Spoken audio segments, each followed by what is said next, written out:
குலசேகரம் அருகே பப்பாளி பழம் சாப்பிட்ட தொழிலாளி திடீர் உயிரிழப்பு. கன்னியாகுமரி மாவட்டம் குலசேகரம் அருகே உள்ள சுருளக்கோடு பகுதியைச் சேர்ந்தவர் வர்கீஸ், வயது 55. தொழிலாளியான இவர் நேற்று முன்தினம் இரவு வீட்டில் பப்பாளி பழம் சாப்பிட்டுள்ளார்.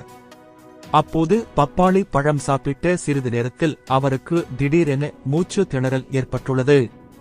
இதனைக் கண்டு அதிர்ச்சி அடைந்த குடும்பத்தினர் உடனே அவரை மீட்டு சிகிச்சைக்காக போதப்பாண்டி அரசு மருத்துவமனைக்கு கொண்டு சென்றனர்.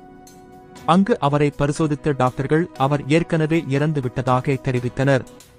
பின்னர் அவரது உடல் பிரேத பரிசோதனைக்காக ஆசாரிப்பள்ளம் அரசு மருத்துவமனைக்கு அனுப்பி வைத்தனர்.